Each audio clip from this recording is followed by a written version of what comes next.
says to love our enemies. We have to love those that oppose us. We have to love those that are against us. To do good to those that persecute us. This is the kind of love that isn't easy. But if we do it, we will see change like we have never seen before. Because here's the question. If you only love those that love you back, what kind of love is that? Welcome back to The World Over. He is best known in the film industry for his work behind the scenes on projects such as Karate Kid, Hancock, and Heaven is for Real. He's also a preacher and the author of a book produced by Faith. He's now making his debut in front of the camera in a new film, Woodlawn, which opens this week. I spoke with him earlier in our D.C. studio about his acting debut and the power of radical faith. Here's my exclusive interview with DEVON Franklin. DEVON, I did not realize that your father died when you were 9 years old, and how seismic that moment was. It really propelled you into this career. Tell me a little about that and the struggle of that. I mean, losing a father who, you know, was having his own difficulties before his death. Well, my mother and father met, and it was love at first sight, at least as she tells it. Yeah. So they got married in their early 20s, and it was one of those storybook romances. They get married, they have a child. He ends up taking a job at UPS, starts climbing the corporate ladder, moves out to the suburbs. They have me, gets this beautiful home, you know, incredible car, all of those things.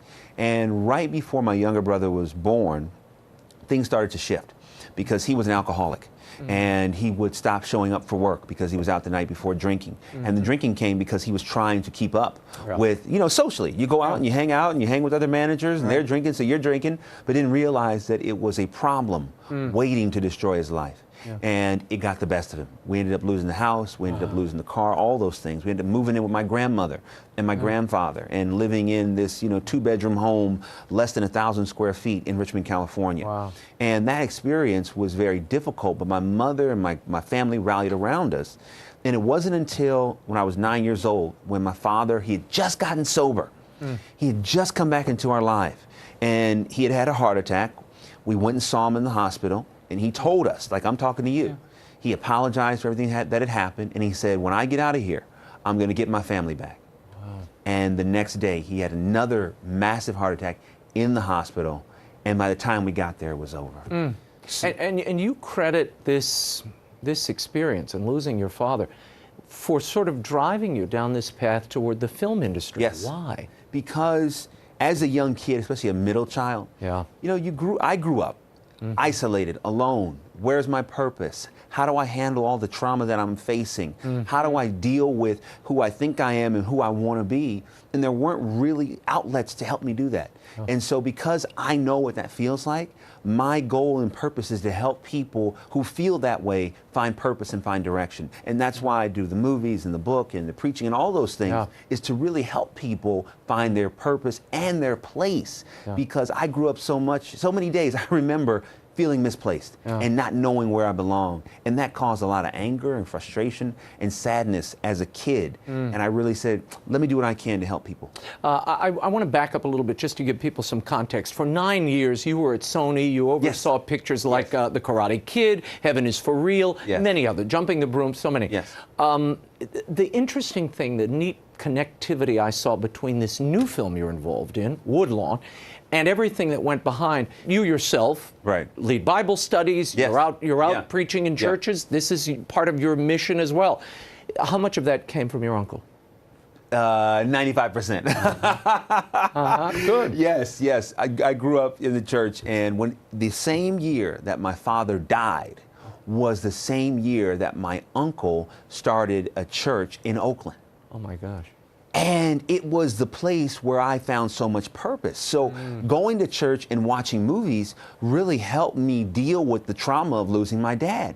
And so my uncle, who I saw preach every single weekend and give these incredible sermons of, you know, God's love and also a little bit of hell and damnation too. Well, you got to have a little of that, Right. or it's not church. So it's not church. And he was very instrumental in the civil rights movement.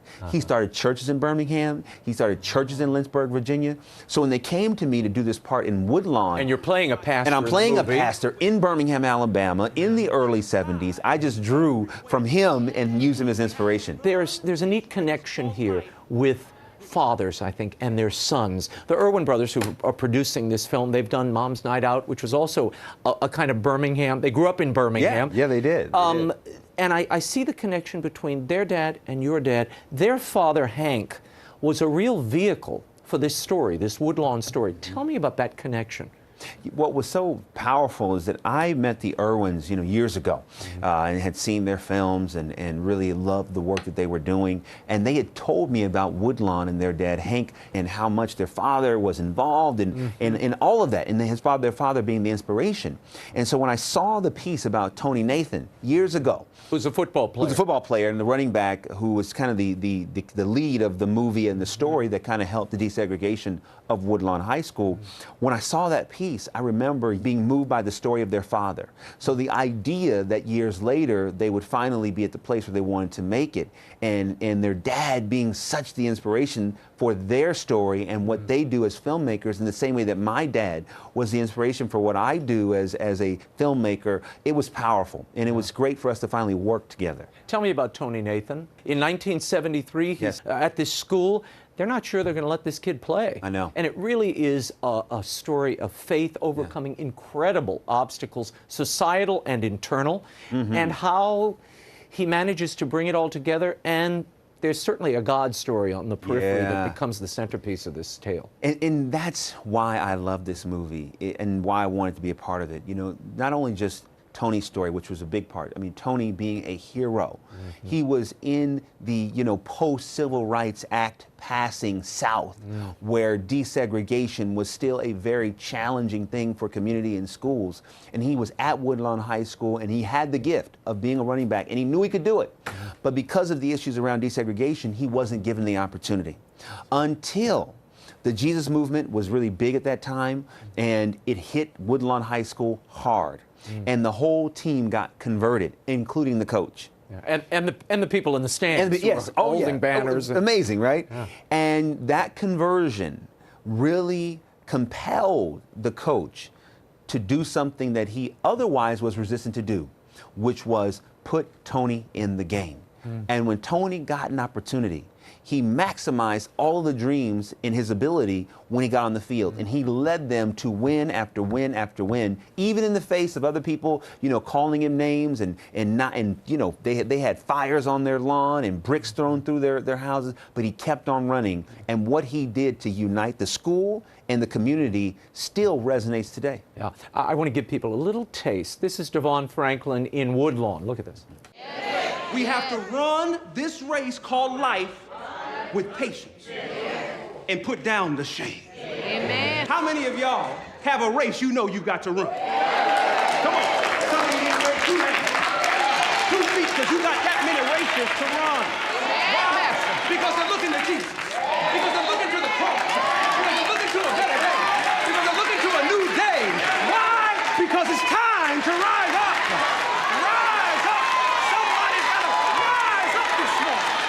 How did they convince you to come from behind the camera and do this? I mean, we have to say, this is something you've been rehearsing a long time. Right. But it's still very different to think about doing it to actually do it. They sent me the script, and when I read it, I was immediately moved by the power of the story. And even though I was a little nervous about going from behind the scenes, having been an executive at Sony and then now recently starting my own production company, Right. So I've been behind the scenes my whole career, to go across the desk, as you say, and be in front of the camera, it was scary, but it was an opportunity of faith. Because I believed that God, we put these labels on ourselves. Right. Oh, you're a producer. Oh, you're this. No, I'm just DEVON Franklin, who loves God and is a follower of Christ. And I am going to allow that to open up whatever doors he has already preordained. And when they came to me with the acting job, as much as I was afraid, I also knew I had to do it. And I loved it. It was awesome. I had such a great time, and they're incredible directors. Oh, great actors. John Voight, Sean Astin. Yes. Great cast. To be in the company of these professionals was amazing. And, you know, my wife is an actress. Right, of course, Megan Good. Megan Good. And she was there on the day. And they allowed her to give me notes and to kind of be my acting coach. Oh, so you had your own consultant. I had my own consultant. Yes, I did. Good when you marry those consultants. They really tell you. They tell you the real deal. That's right. That's right. That's a problem. Yes. I want to ask you something. This is something you wrote in your book, Produced by Faith. Okay. Don't be afraid of the development process in your life. So my question: what was the worst part of that development process for you, looking back? And how did you overcome it? The worst part of the development process for me, and I don't think I'm alone in this, was time, the time it took, and having no idea if what I saw in my head could was be going to happen. actuated. That was the hardest part, because there were times, you know, in the pages of my story where I believed I knew where I was going, and I believed I knew what God was going to do, but I saw no evidence of it. And it wasn't just a day. There would be months that would pass by in development, and I call it development hell, where you're showing up for work, you're getting up every day, but you don't feel but you're like, God, forward. where are you? What's going on? Am I chasing, you know, fool's gold? Is this really going to happen? Those were the hardest parts of the development process. And there were days when I would be in the office and I would cry. There were times I would go home unmotivated, just saying, you know, I need to be where you want me to be, God. I need to do what you want me to do, but I don't see you, and I need to see you. Well, you also set yourself some pretty high goals. That's true. Because you lost your father, he was 36 years old. Yes. And you laid out a plan for yourself. I'm going to hit this at 29, at 30, at 34, at 36. I'm going to be here. Yep. I'm going to take you back to 2000. You're working for Overbrook Entertainment, which is Will Smith's production company. And you're doing fine. You're the assistant to his partner. Yeah. You're doing really well, but you feel kind of stuck. And you have one of those moments where you go into the bathroom, you pray. Yeah. Nothing's happening. Yeah. And though they're very supportive that maybe you've maxed out, you need to move on, Yes. you decide to turn in your resignation. Yeah. With no job. That's right. What did it take to do that? And what would you tell others who are facing a similar situation? Yeah, I mean, it takes radical faith and believing in God, not intellectually, but practically. Because I quit working for the biggest movie star in the world. People said I was committing career suicide. Yeah. The only way I could rationalize doing it is I believed that God wanted me to step out on faith, and that I would not receive what he had for me if I didn't show him that I believed him through a sacrifice by stepping out, right? And that sacrifice was, okay, I believe that my career is in your hands, God, and I'm going to show you that I believe it's in your hands, not Will Smith's hands. So that's what it took for me to do it. And when I stepped out of working for Sony and starting my own company, it was similar faith. You know, the Bible says, present yourselves as a living sacrifice. So it's not about the sacrifice back in 2000. It's like, where's the sacrifice right now? There you go. And stepping out, I'll never forget, after Heaven is For Real opened, which is a movie that I worked on and oversaw for the studio. After that movie opened that weekend, I went in to sit down with the chairman and the president of the studio and said, guys, I love you. This is great, but it's time for me to start my own company, and I want you to fund it. I want you to give me a first look deal. Yes, and you have not because you asked not. And they did it.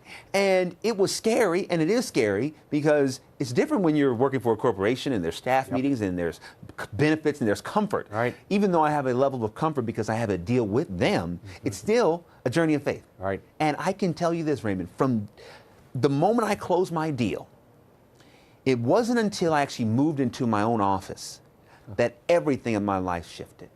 The Woodlawn movie came, a book deal, my next book deal came that I'm doing with my wife. I just shot a pilot for my own show. I just finished producing Miracles from Heaven, which will be out in March. Every door that I've been praying for years suddenly flew open. starts opening. But it wasn't until I actually moved. So I share that to encourage who's ever watching right now that sometimes you have to physically move where you are now to where you want to be and trust that God has everything under control. And what's the biggest mistake people make on that path? I'll tell you, the biggest mistake people make is they wait, they delay, they overthink, they procrastinate. And in the procrastination and the waiting and the overthinking, they lose faith. And then when they were motivated to make a change, because now they've talked themselves out of it, they stay put. And staying put can be a devastating act to your destiny. So it's very important when you feel the move of the Holy Spirit and you feel that now's the time, you have to move and you have to act. And with God, there are no mistakes. Yeah. You can't make a mistake with God. God will use your mistake to set you up for your greatest blessing. If you're listening and you're attentive to what He wants to do in your life. Correct. There you go.